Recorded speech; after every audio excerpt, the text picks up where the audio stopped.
Es pertinente hablar de formación de una ciudadanía crítica, más en un país de tantos problemas, ya no solo de violencia, sino de desgobiernos. Una ciudadanía crítica se forma también a través de la opinión. La opinión pública, pienso yo, no es lo mismo que la opinión publicada, y ese es uno de los asuntos que vamos a conversar esta noche. En un momentito les cuento con quiénes estamos.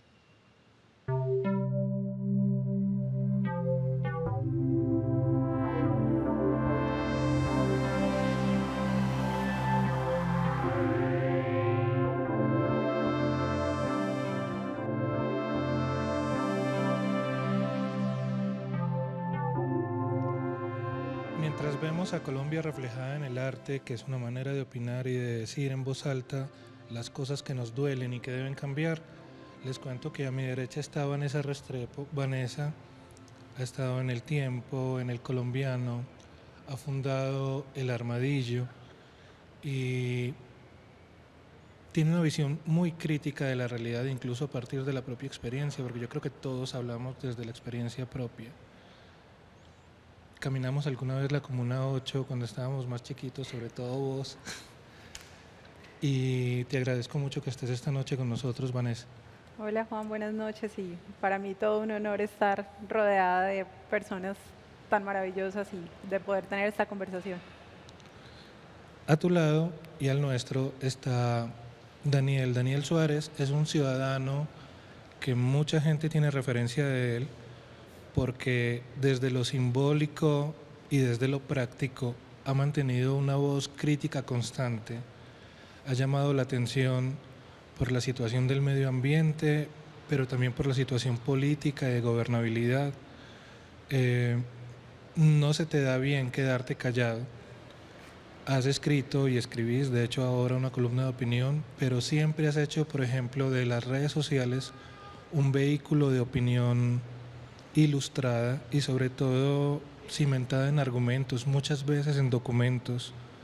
No es un trino como escrito desde las vísceras, si uno lee tu timeline, sino informado y sustentado. Muchas gracias por estar hoy, Daniel, con nosotros. Gracias Juan por la invitación. Y a mi izquierda está Ana Cristina Restrepo. Hace poco el estudio de cifras y conceptos dijo de Ana algo que ya muchos sabemos, que es la columnista más leída de Antioquia. Escribe en El Espectador, escribe también en El Colombiano, está en Blue Radio, ha sido profesora, siempre ha hecho del periodismo una manera de entender y de ser en el mundo. Muchas gracias, Anita, por estar hoy aquí. Juan, mil gracias a ti. Para mí es un honor estar aquí contigo, con Vanessa y con Daniel y por supuesto con todos tus televidentes. Gracias. ¿Qué es para vos una columna de opinión? Una columna de opinión es un servicio público. Nosotros somos servidores públicos, las personas que aplicamos, pues que estamos opinando o que tenemos el acceso a un espacio para opinar, pues básicamente lo que hacemos no es tomar la voz de otros, sino tratar de proponer, pues por un lado, temas de conversación, decir es importante hablar de esto, pero es esencialmente un servicio para los demás, para la ciudadanía. ¿Por qué no quedarse callado, Daniel? A veces a vos, esto no es una infidencia porque se puede leer en las redes sociales. Eh, Alguna vez hablamos, no me acuerdo si en este espacio o en otro, acerca de salud mental. Y vos has hecho fuerza con algo y es convertir tu situación. Fuiste, eh, se me olvida la palabra, pues paciente por depresión. Y eso, que no es motivo de vergüenza, la salud mental es lo mismo que la salud de cualquier lugar del cuerpo. Es como enfermarse del hígado. Cuando hablas en público y a algunas personas no les gusta, tratan de descalificarte a partir de un asunto personal y decir, con razón vas al psicólogo. Porque a pesar de sus ataques personales, seguís hablando, seguís diciendo, seguís señalando? ¿Por qué no te amedrantan esas situaciones? Porque para mí ese señalamiento hacia mi problema de salud mental no es no es algo que me afecte. Pues antes me parece pertinente que lo señalen porque al atacar o reaccionar de esa forma muestran que soy muy consciente de que he podido sobrellevar mis abismos, pues, y eso no me limita a seguir como compartiendo esa opinión o lo que considero que debo decir en su momento. Para formar opinión hay que tener, y lo decías vos, parte de ese servicio público, hay que tener información, para llegar a esa información hay que tener investigación. El periodismo tuyo, Vane, siempre ha sido un periodismo de datos, de entender, de comprender a partir de la realidad, y en el Armadillo particularmente han hecho investigaciones que han alimentado la opinión pública y que han aportado perspectivas que la gente no había visto, y han hecho denuncias que han impactado literalmente en la opinión y en lo que otros luego escribimos a partir de lo que ustedes dicen.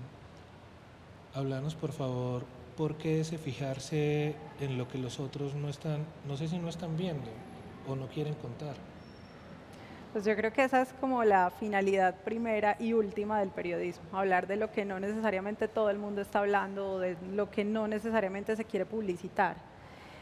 Nosotros en el Armadillo puntualmente elegimos quedarnos en esa franja informativa donde hablamos de datos, de tal vez declaraciones, pero nunca damos nuestra opinión porque consideramos que hay un escalón que todavía no vamos a subir o no queremos subir, que requiere más análisis, que requiere más experiencia, que requiere algo como Ana Cristina o como Daniel, alguien que saque el tiempo y ponga todo el contexto. Nosotros estamos en ese trabajo inicial de brindar elementos para que la gente se forme una opinión, que es un trabajo que es dispendioso y que es largo y que tiene que tener muchas voces, y a partir de ahí pues yo creo que se va construyendo como esa cadena de información, de análisis, de contexto y de opinión, primero de los columnistas, de los editorialistas, de la gente en redes sociales y luego ya pues sí la opinión pública. Creo que es una cadena. Nosotros decidimos quedarnos, y yo en particular decidí quedarme en la primera parte del eslabón porque me gusta estar como escarbando, mirando, buscando, analizando datos, preguntando, sobre todo preguntando. Ana, ¿por qué es peligroso en este país opinar que en otro lugar, como es un servicio público, se agradece? Hay que ver el lugar que en el periodismo norteamericano tienen los columnistas de opinión. Que una columna de opinión es revisada sistemática y obsesivamente antes de ser publicada. Si usted usa un adjetivo, el editor le dice, ¿usted por qué puso este adjetivo? ¿Qué prueba tiene para calificar así? Ese rigor aquí no lo tenemos en ese momento de la edición, pero sí tenemos la peor de las consecuencias, y es periodistas amenazados, periodistas desaparecidos o muertos. Tener en este país a un periodista es tener a alguien que tiene un seguro de vida más caro. ¿Por qué opinar, que es algo casi que un derecho, sin el casi, es tan complejo en este pueblo? Yo creo que básicamente hay que hablar primero de dos cosas. Uno es la construcción del concepto de nación, que yo creo que tiene unos vacíos, todavía tenemos vacíos en ese proceso de construcción de nación. Y en segundo lugar, lo que nos enseñan de ser ciudadanos, qué significa ser ciudadanos y construir juntos como ciudadanos. Y en ese proceso de formación de ciudadanía, desde que estamos chiquitos, no nos enseñan bien, no les enseñamos bien a los niños qué es oír al otro, porque básicamente para opinar hay que oír primero al otro. Entonces yo creería que ahí están esos dos primeros vacíos. Uno podría pensar, sí, en otros países del mundo, en otros lugares también hay periodistas amenazados, periodistas que han arriesgado, pero yo creo que en Colombia, y ahí quisiera hacer el énfasis, los periodistas que estamos en las ciudades, las personas que trabajamos cerca de los centros de poder, tenemos esa protección que nos brinda estar cerca de la alpujarra de la gobernación, de la alcaldía, tener una ciudad. Los periodistas que realmente se la están jugando son los periodistas rurales. Yo no me puedo comparar el nivel de riesgo mío o de cualquier persona que esté opinando en Bogotá con el nivel de riesgo que tiene un periodista en Puerto Berrío, que tiene un periodista en Ituango. Entonces yo creo que siempre el discurso tiene que correrse hacia allá, los que son más vulnerables porque están al lado de sus grupos, de esa criminalidad, donde la criminalidad tiene todo ese despliegue de poder, donde esa criminalidad de verdad está suplantando al Estado y donde estas personas no tienen la libertad de prensa para estar publicando, para estar opinando con libertad, pues porque por una parte están los grupos criminales y por otra parte está esa dependencia de algunos medios del Estado, del patrocinio del Estado. Entonces, yo preferiría que volcáramos la conversación hacia esos periodistas que están realmente desprotegidos y cuya labor es fundamental para que entendamos en las ciudades que el problema más grande del país está en el campo. Yo lo entiendo, lo comparto, pero antes de llevar la conversación hacia allá, también recuerdo el momento en que te amenazaron, no por columnas de opinión, sino por una investigación. Tuviste que salir hacia un lugar que no vamos a mencionar. Intentamos algunos amigos y muchos arroparte. Y eso era un problema no solo para vos, era tu familia la amenazada. Y piensa uno, eso cómo lastima el oficio, porque a mí también me han amenazado algunas veces, pues quién no aquí haciendo lo que nosotros hacemos. Y recuerdo claramente que la primera vez que me amenazaron, que yo estaba chiquito, que la amenaza vino de parte de Carlos Castaño, la solución fue no seguir hablando de ese tema durante un tiempo, porque yo no tenía ni cómo irme ni nada. Y luego cuando lo veo con retrospectiva sí siento que eso me lastimó un tiempo muy largo porque hubo temas en los que yo no quise volver a opinar o escribir o indagar porque me dio miedo. ¿A vos las amenazas alguna vez te han generado que mires hacia otro lado, que dejes de tocar un tema? ¿Eso cómo ha sido para vos? Yo creo que cuando hay una amenaza, lo que se quiere cortar es la historia, es el acceso a la historia. Es decir, el periodista ahí es irrelevante. Al amenazar al periodista o a la periodista, lo que se quiere es amenazar la historia y que esa historia no se siga contando. Cuando una historia no se cuenta, la que es amenazada no es la persona ni es la historia de la democracia misma, porque es en el momento en que se empiezan a callar historias. Creo que eso se resuelve en la medida en que haya mecanismos de solidaridad entre periodistas. Es decir, cuando nos pasamos la antorcha, listo, estás amenazado, te tienes que esconder, yo cojo la historia.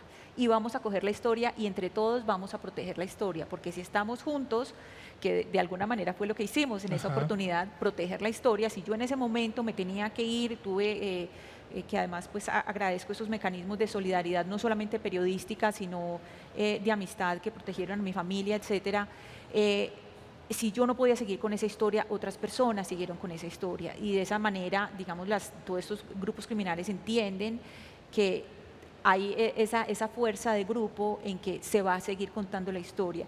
Yo creo que mientras los periodistas tengamos y reforcemos esos mecanismos solidarios de vamos a contar unas historias al margen de si tú estás en el Armadillo, que si tú estás en Teleantioquia, que si tú estás en el Poniente, que si yo estoy en Blue Radio, al margen del medio vamos a proteger las historias y no los intereses particulares ni de periodistas ni de medios de comunicación, sino vamos a proteger a la comunidad, que es la que verdaderamente queda vulnerable ante esas historias no contadas.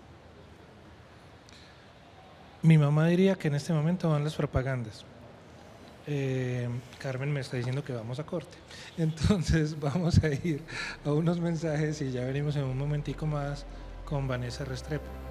Ternurita.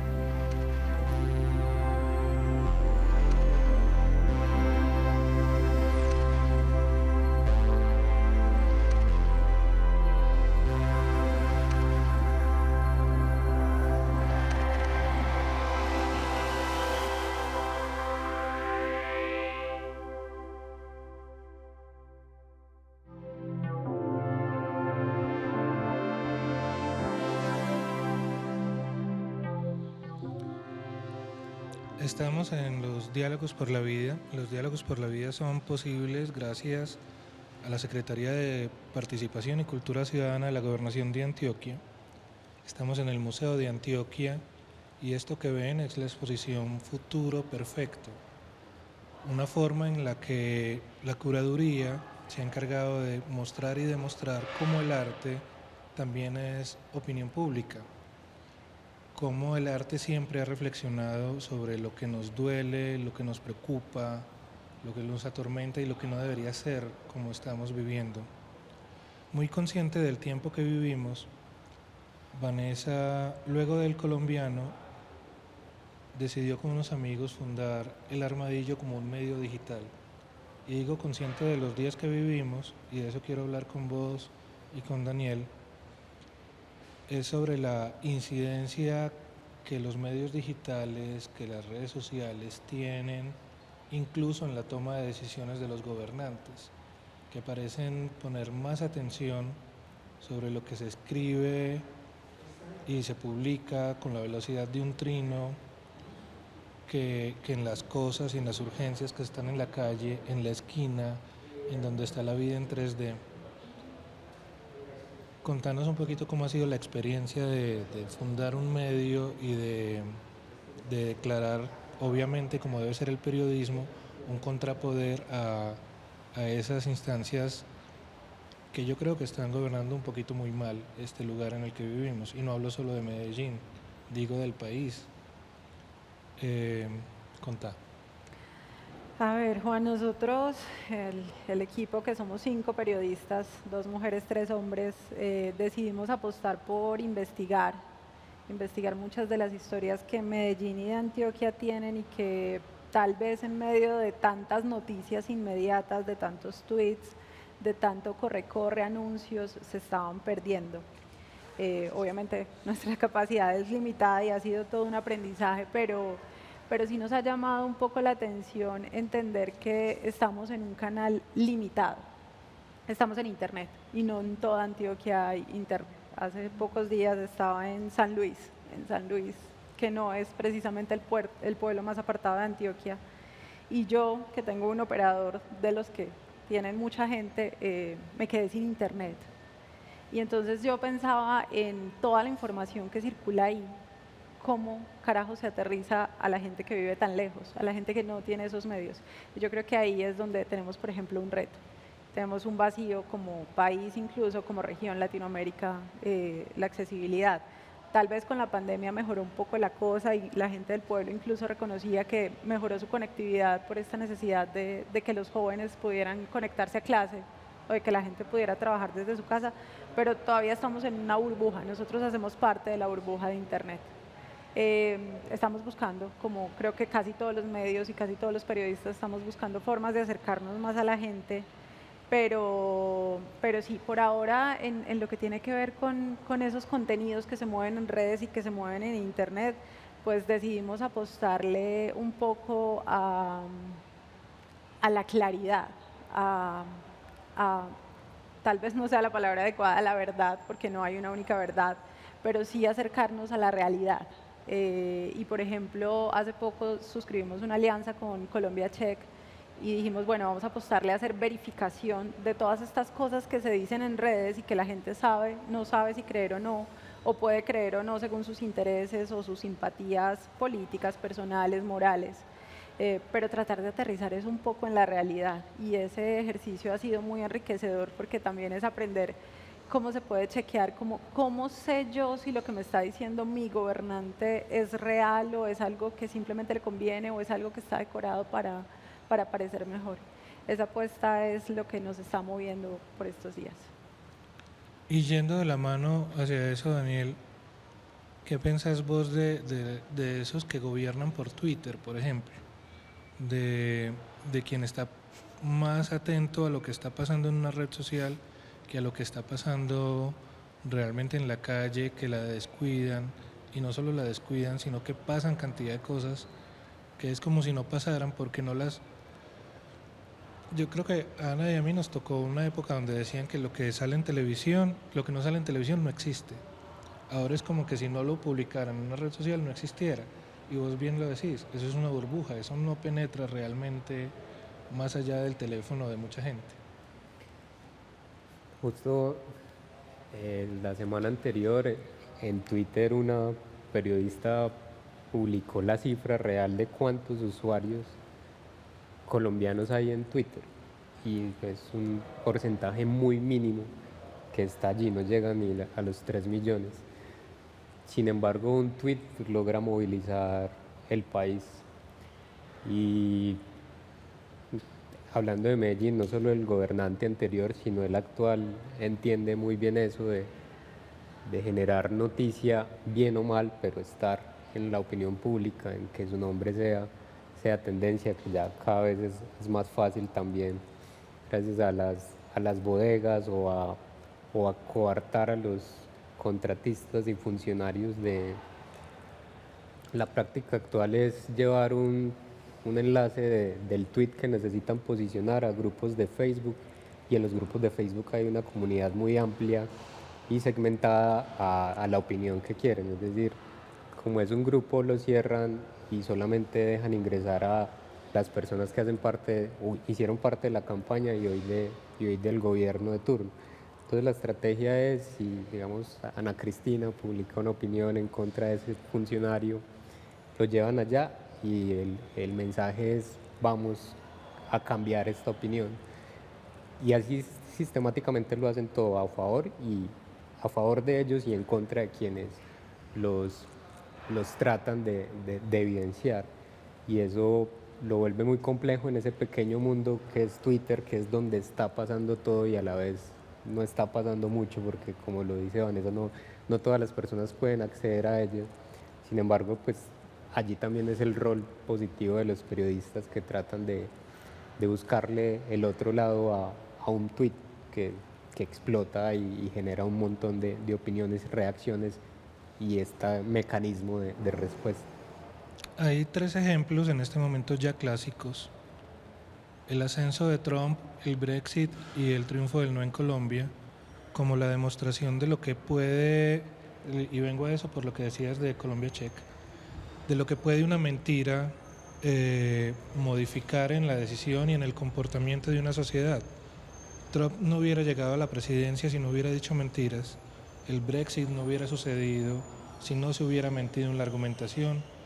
Y lo mismo pasó con el sí y el no. Quisiera que habláramos los 3, los 4, sobre desde cuándo la mentira se nos volvió parte del argumento y lo permitimos.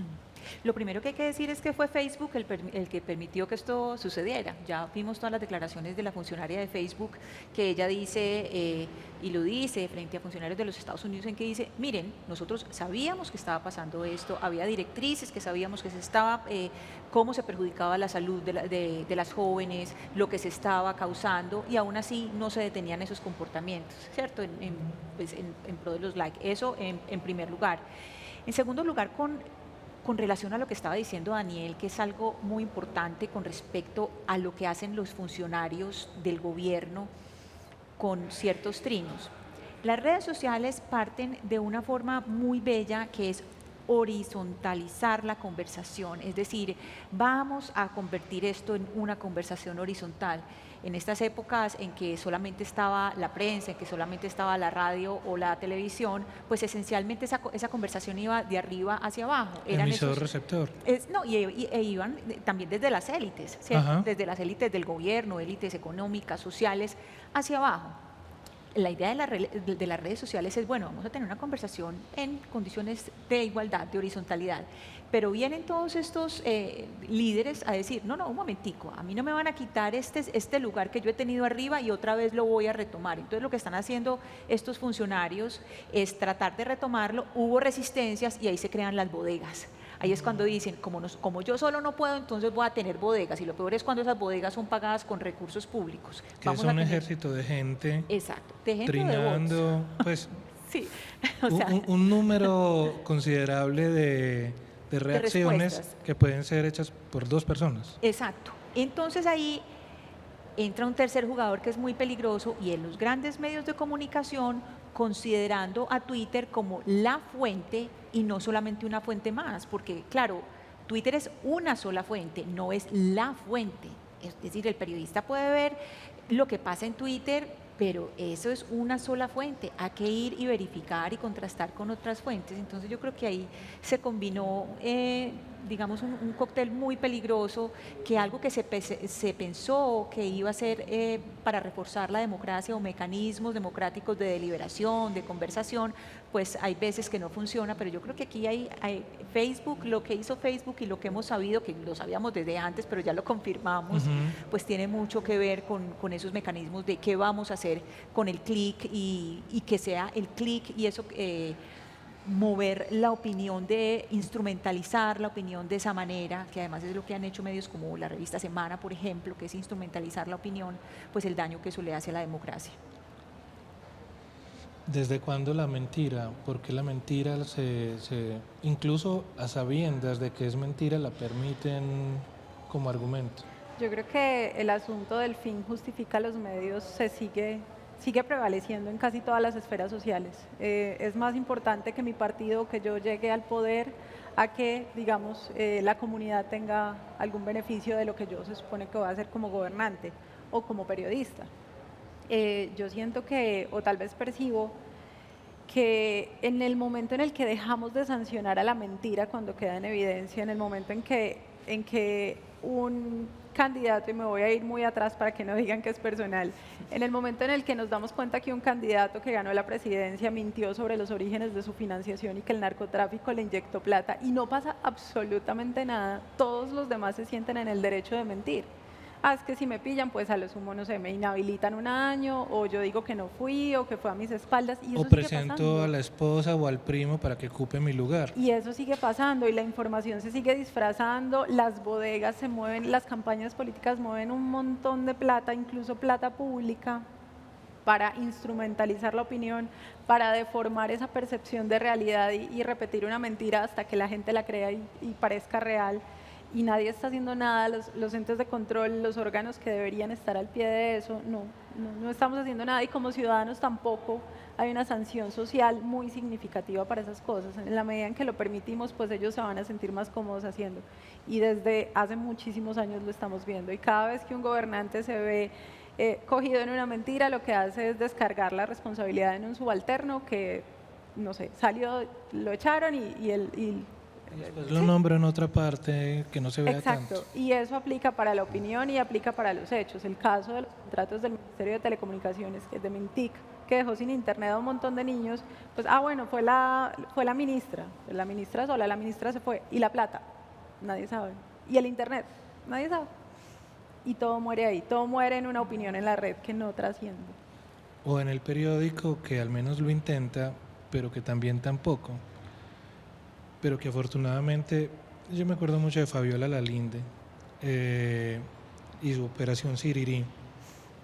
Sin mujeres como ella, que nos dijeron todos los días hay que buscar a mi hijo, todos los días hay que traer justicia, y que lo hizo incluso en contra de su bienestar físico, porque el mental ya estaba horadado en tristeza.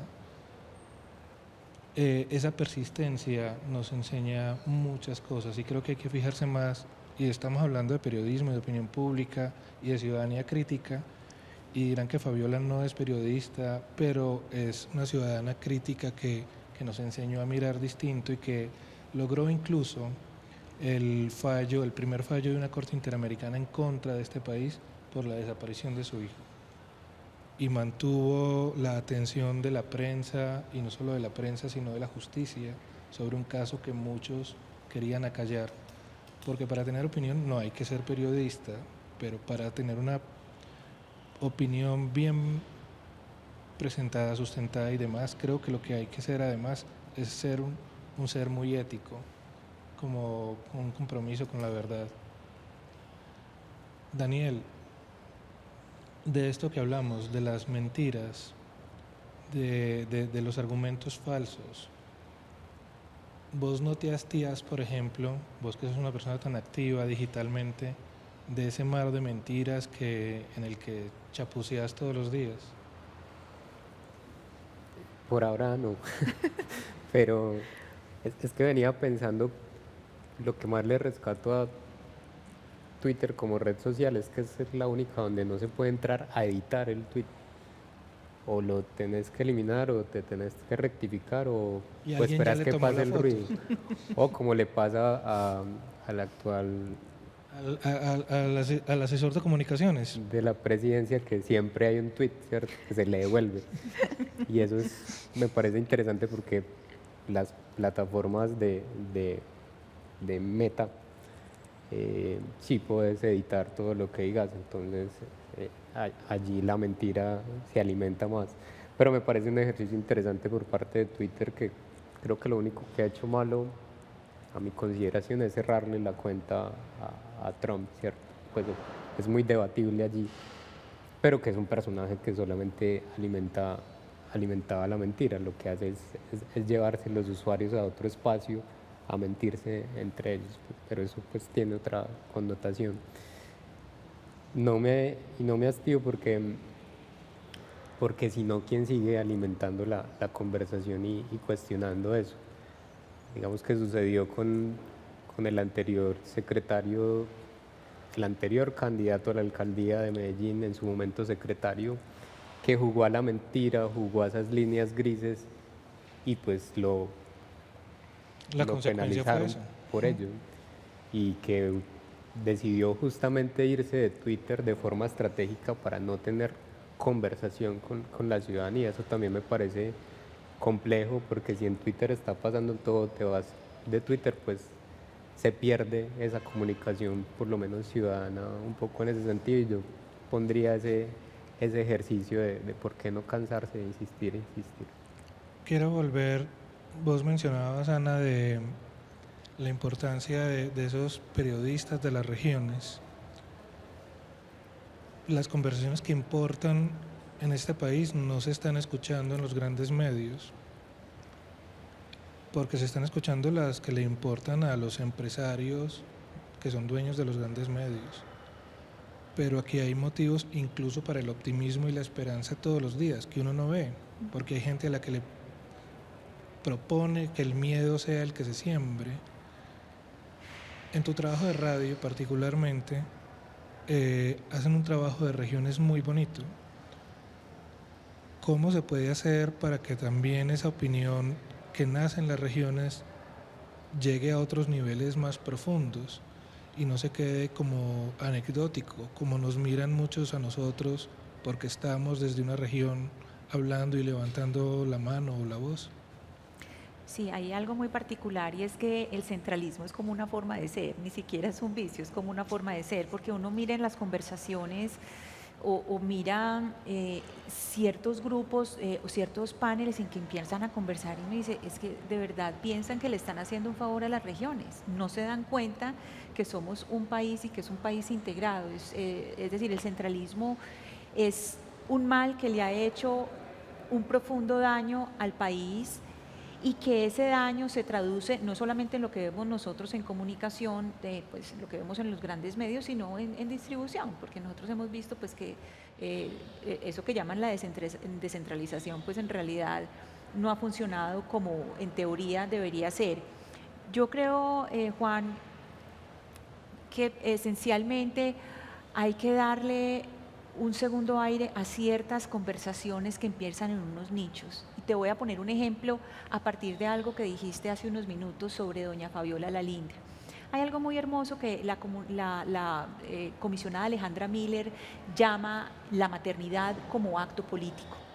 Es decir, toda esta serie de mamás que tienen hijos desaparecidos, que le han hecho reclamos, como las madres de la Candelaria, si nos vamos atrás a Argentina, las madres de la Plaza de Mayo, pero que en Colombia... Las madres de Soacha. Claro, y que ya podemos mirar con las madres de los falsos positivos.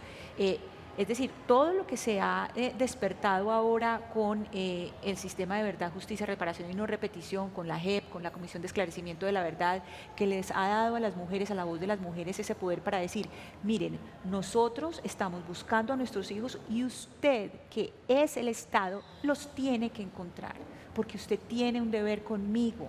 Es decir, yo tengo un derecho y usted me debe esta verdad, que es lo que estamos viendo, por ejemplo, en la Comuna 13, ¿sí?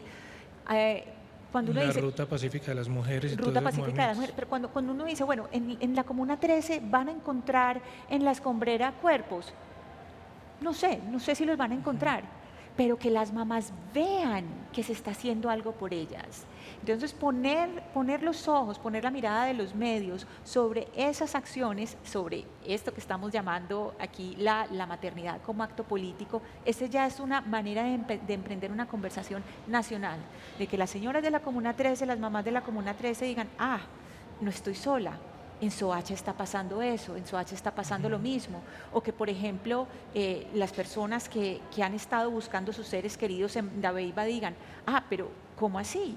¿Cómo así que en otras partes, en Montes de María, en otros lugares está sucediendo lo mismo y están en la misma búsqueda? Entonces empezar a relevar esas voces, darles una visibilidad nacional, pero no solamente por visibilizarlo desde las regiones, sino para crear redes, porque así es como se puede, digamos, ir consolidando eso que tenemos en la cabeza, ese concepto de naciones, es ese concepto de redes, y mirar cómo creamos redes y cómo vamos juntando para sentirnos parte de uno solo, no sentirnos como satélites, sino sentirnos uno solo. Y en últimas, como que tengamos consciente, yo creo que nosotros necesitamos en parte como una nueva ciudadanía, porque yo también vengo de una generación donde no sé en qué punto nosotros pensamos, ya no, afortunadamente, pero hubo un momento en que uno pensaba como que a uno le estaban haciendo un favor los gobernantes, como que, hombre, es que usted es mi empleado, no soy yo el que, usted no me está haciendo el favor por hacer su trabajo. Siempre pienso en esto, en Perú y en Ecuador, lugares donde Ecuador tuvo 3 presidentes una misma semana, porque dijeron, no, ese tampoco, no, ese, ¿cómo se les ocurre? Nosotros tenemos la falacia de la democracia más estable. Tal vez lo que tenemos es el pueblo que menos levanta la voz, y eso que le estamos levantando. Volvemos en un momentito más, estos son los diálogos por la vida. Hoy hablamos sobre opinión pública, sobre columnas de opinión, sobre no quedarnos callados.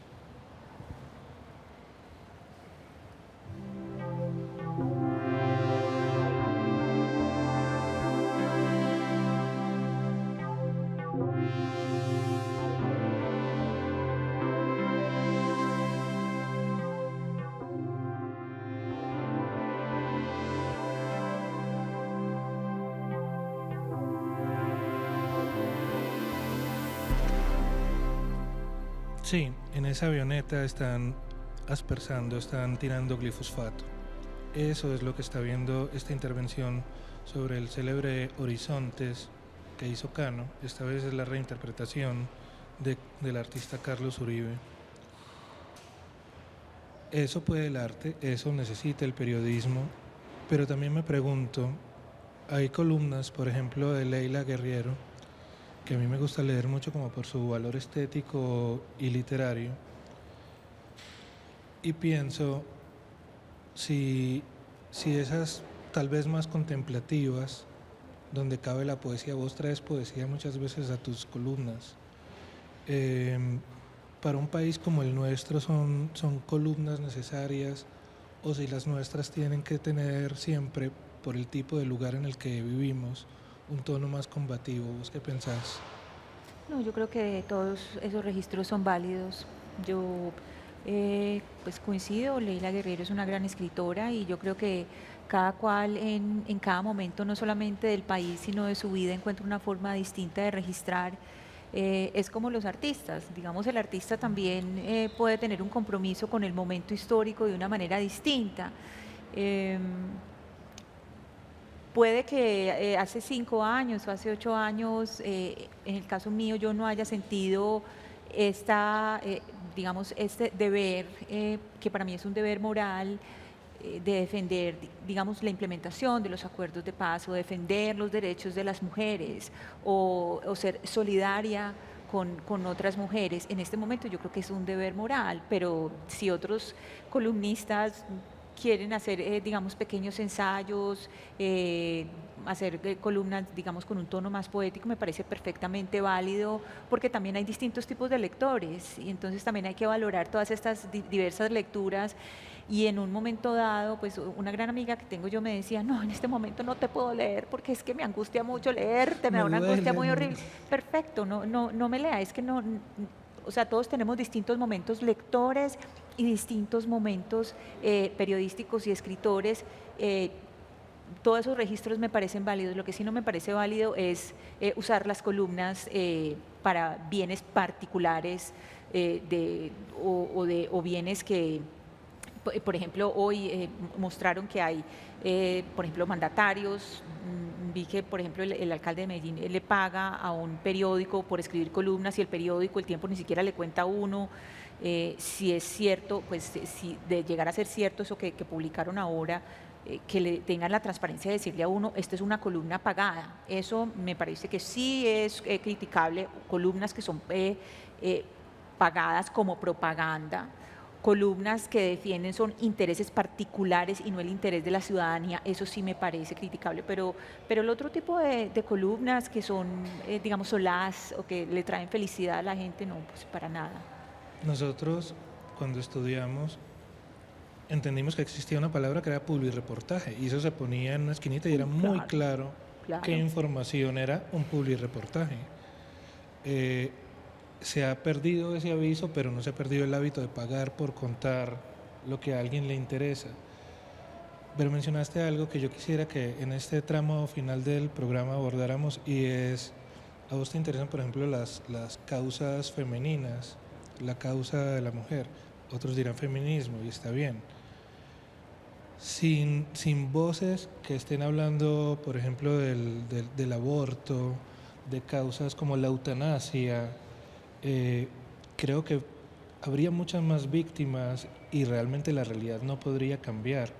Vos lo haces desde los datos, pero también lo has hecho incluso con el caso de lo que viviste en el colombiano, convirtiéndote en una voz de muchas mujeres más que han sido expuestas al atropello y al abuso. Esas banderas que no son ideológicas, sino, yo pienso, bueno, sí pueden ser ideológicas, no hay que tenerle miedo a esa palabra, pero ser como con una posición tan marcada hacia o en contra de eso, ¿cómo afecta o cómo beneficia, por ejemplo, tu periodismo?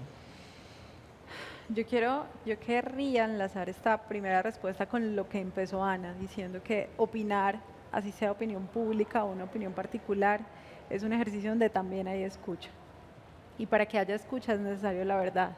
Y desde el ejercicio periodístico, desde el ejercicio de opinión, yo siento que nos falta claridad. Desde el momento en el que yo publico una columna que está paga y no digo que es paga, desde el momento en el que yo escribo en el armadillo sobre el colombiano y no digo que trabajé ahí durante 5 años, en la medida en que yo no soy transparente con las cosas, el mensaje se contamina, ¿cierto? No está mal que hable todo el mundo, pero que no, si hay un conflicto de interés, si lo está haciendo por una convicción política, si hace parte de sus intereses económicos, lo mínimo que le debería entregar a su audiencia es claridad sobre eso. Mire, yo hablo sobre esto, pero yo le voy a hablar sobre construcción, pero sepa que mi familia se dedica a la construcción. Ah, bueno, listo, todo bien. Yo ahí ya tengo claro con qué voy a jugar. Pero si no somos transparentes en eso, es muy difícil que, digamos, los mensajes sean claros, que la gente los entienda como debe ser, que es la finalidad última pues, de la información.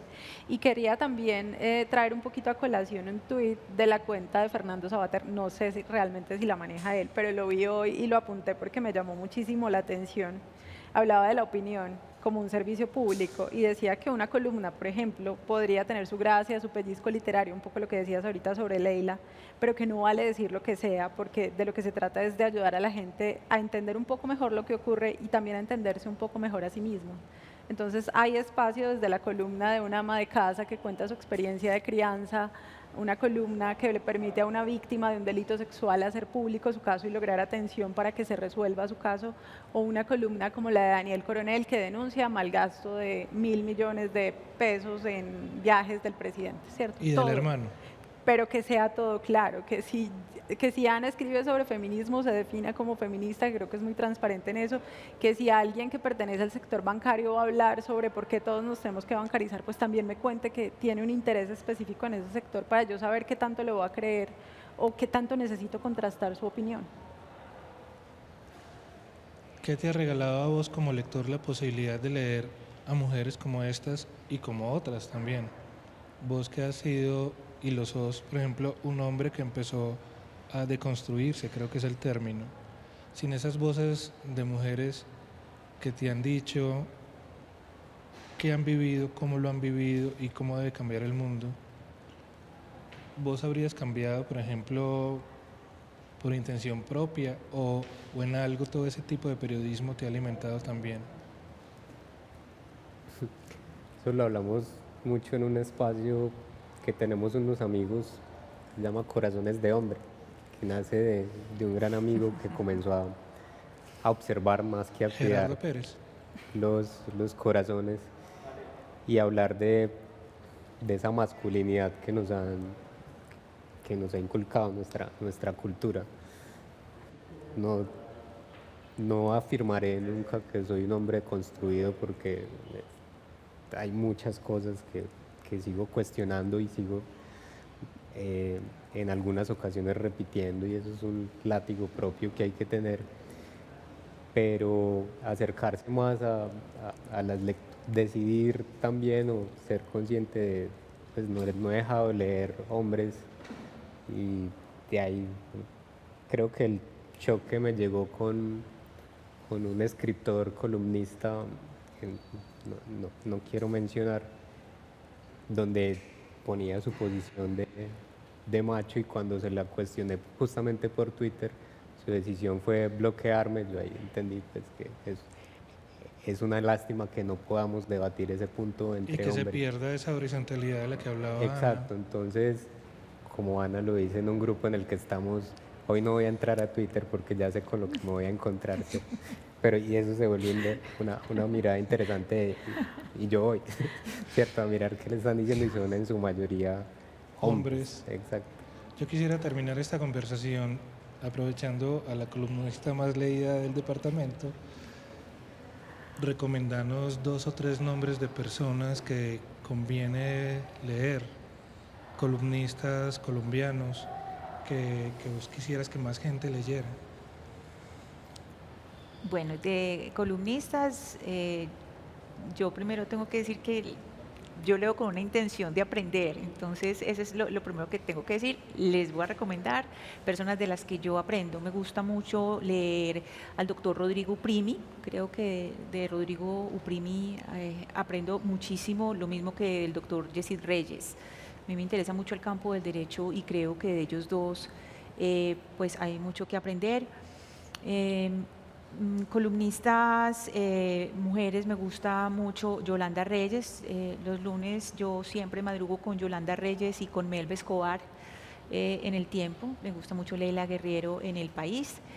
Y bueno, y Julio César Londoño, pues que los sábados no puede faltar Julio César Londoño y Mauricio García Villegas. Pero quiero cerrar con una mujer que no es columnista, pero que sí me parece que es fundamental hacerle un homenaje por lo que ha hecho por otras mujeres, y es Vanessa, que está a tu lado, porque lo que hizo Vanessa con esa denuncia y en el momento que ella se pone, el periodista pocas veces es la noticia, es muy raro que el periodista sea la noticia, y ella supo asumir y entender cuando ella era la noticia, y entender que a través de eso que le costó a ella tanto sufrimiento y soledad, ella le iba a ayudar a tantas mujeres. Muy berraca Vanessa Restrepo por lo que hizo, y tiene toda mi admiración, y yo creo que eso que hizo ella es algo que todas las mujeres en todas las empresas le tienen que agradecer, porque esa sentencia de la Corte Constitucional por la tutela de Vanessa hizo algo muy importante por todas las mujeres de Colombia.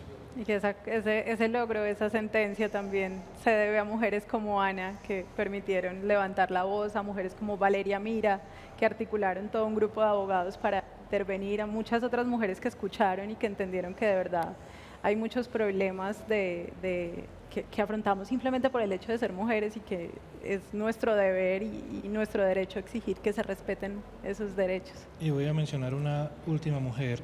Lean siempre a Ginette Bedoya. A ella siempre gracias, y este país le debe más que muchos perdones, pedirle muchos perdones. A ustedes, por favor, tengan citas con columnistas. Cada día busquen a alguien a quien leer. De verdad que eso nos puede ayudar a ser un mejor país. Estos son los Diálogos por la Vida. Este es el Museo de Antioquia. La Gobernación de Antioquia hace posible este programa. a través de la Secretaría de Participación y Cultura Ciudadana. Daniel, Vanessa, Ana Cristina, gracias todas, gracias a ustedes.